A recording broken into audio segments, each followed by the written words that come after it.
Hey, it's Shane with GotRom.com. This video is a follow-along routine for anterior pelvic tilt.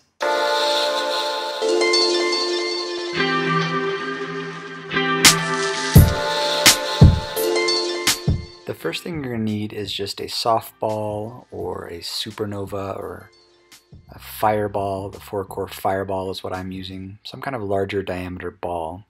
And we're going to work on your PSOAS. There's several muscles that contribute to anterior pelvic tilt, 4 major players, and the PSOAS is one of them. So here I have the ball lateral of my belly button, and I'm breathing and relaxing and kind of chasing the tension, meaning sometimes when I move around I'll find a spot that just feels like, ugh, like that's a little bit dense, and I'll stay there for a second and exhale all of my air. Sometimes I'll also reach my arm up and out of the way. That kind of clears my rib cage out of the way of the ball. The next thing I like to do is move my leg around, kind of attack and stretch or pin and stretch technique of doing self-myofascial release. Breathe deeply. This is the key to PSOAS massage work. Also, little wiggles and vibrations can be helpful to relax your nervous system and your body. And then we're going to switch to the other side, see what that's like. Reach the arm up and out of the way. I'm resting my forehead on my forearm. And exhaling all of my air. You want to keep exhaling until you feel like you kind of get to the basement, or you feel like the ball really sinks in. The only thing to be aware of is don't ever feel like you're blocking the pulse. If you feel a pulsing sensation underneath the ball, it means you're kind of obstructing the blood flow. So just move, be mindful. Notice I'm very concentrated while I'm doing this. I'm not distracted, I'm fully focused on what I'm doing. Again, I'm using the pin and stretch technique where when I bring my heel up towards my butt, it kind of increases the tension on my fascia and my abdomen and increases the intensity and the effectiveness of what I'm doing. Next, we're going to move on and do some tissue work on our rectus femoris, the big quad muscle. You could use any type of roller, but since I'm demonstrating with a ball, we'll continue with that. There's advantages and disadvantages of using a ball versus a roller. But here you can see me again employing the pin and stretch technique. So I've got a trigger point kind of pinned down in the middle of my thigh, and I'm very tuned into my body sensations, and then I bring my heel towards my butt to intensify it. Wiggling side to side or scrubbing up and down like I'm trying to scrub a dirty dish. Breathing, relaxing, changing positions if I feel like I'm not on quite the right place, but I am trying to work the whole mid-muscle belly. Or if I want to get over into the lateral part of the leg, the quad and IT band interface, then I'll rotate my body laterally, so I'm getting more of the lateral leg. And I'll still use that pin and stretch technique. And then I'm switching sides, just doing about 60 seconds per side.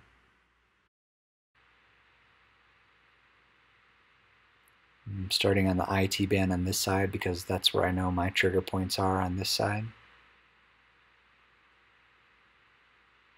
Breathing. Notice I've got a lot of contact points, my knee, my foot, my elbows, my head. All of this is very subtle detail, but it really, really matters. The more contact points you have at the ground, the more stable you'll be, the more relaxed you'll be.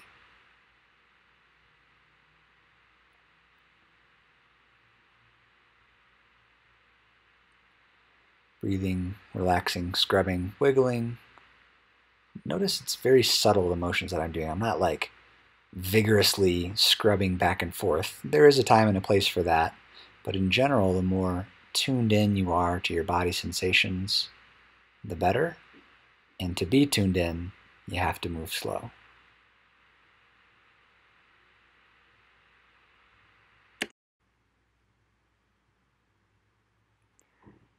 Now that we've softened up the muscles, we're going to stretch them.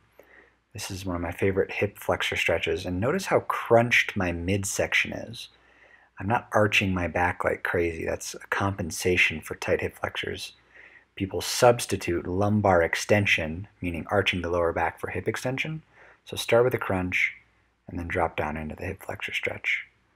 Also note that I'm standing. This more active version is going to give you more active mobility because you're building strength with length than just passive static stretching.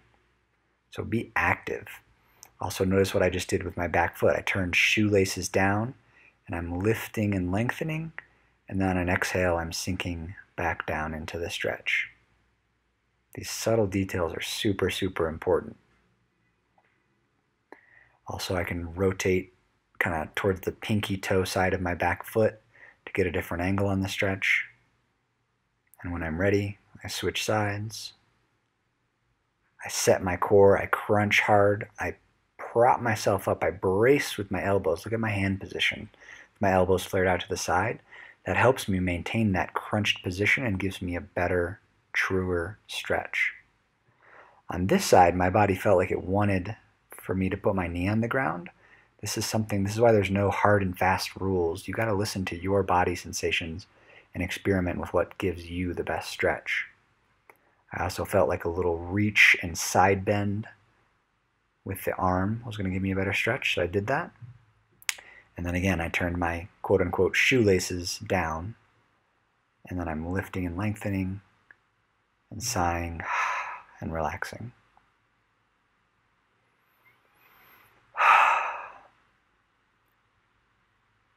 There's all kind of little micro motions during stretching that you should do based on the feedback that you're getting from your body.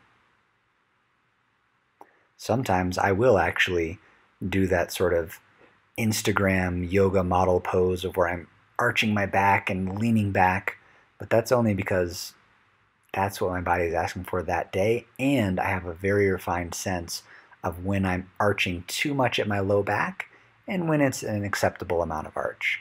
So for the beginner and the intermediate stretcher, they should stay with the crunched position and slowly explore more arching in the low back during hip flexor stretches. Then we're moving on to stretching our quads, the rectus femoris.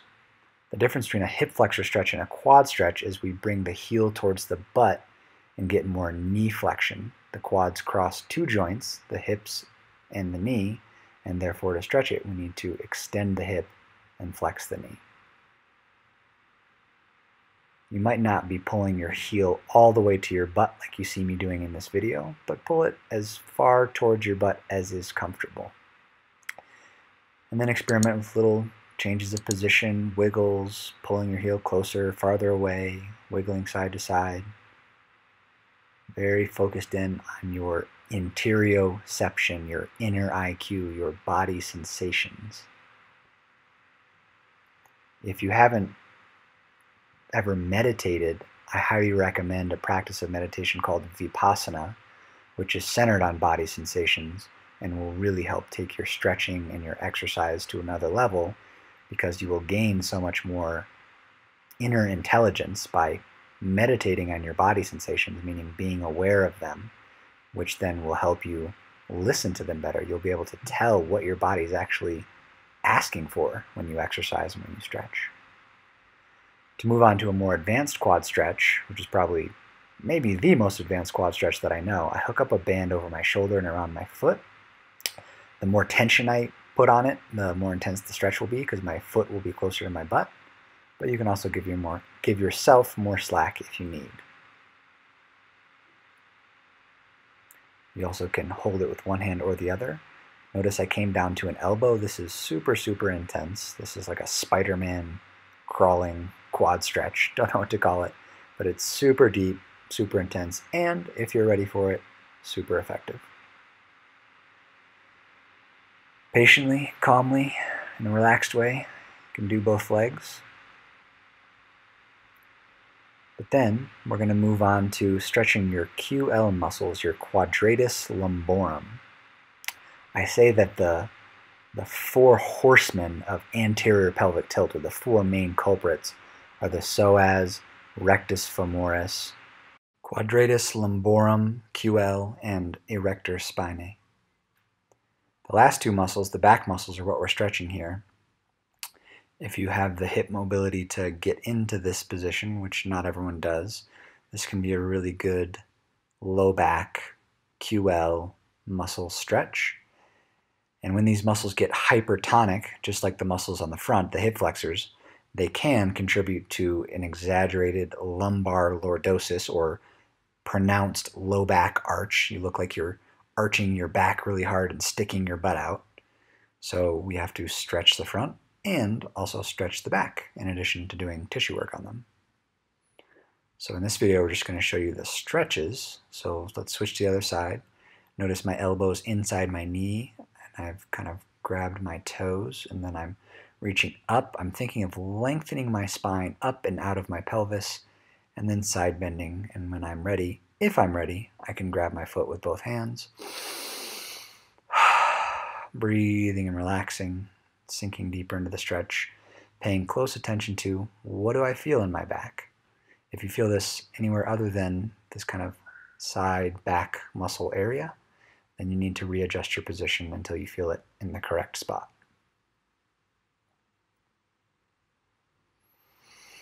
Big breaths, sighing exhales. If that last stretch was too hard for you, you can sit on a pillow or a block or something to elevate your butt with this one foot in front of the other position. Lengthen your spine, and then like a long rainbow, lean to the side. Hands on your chest, rest one elbow on your knee. Take a big breath. Sigh and sink. Change the angle. I can open my chest up more to the ceiling or more to the floor to change the angle. Lengthen, side bend in this hands prayer position. This isn't because I'm trying to be spiritual. This actually just changes the way that this stretch feels. I also can reach one arm out to the side and the other one kind of crisscrosses in front of me. And this can be a nice variation to finish off your routine. So those are some of my favorite exercises in a simple routine that you can do to help your anterior pelvic tilt. Hope you enjoyed it. See you in the next video. Let's go.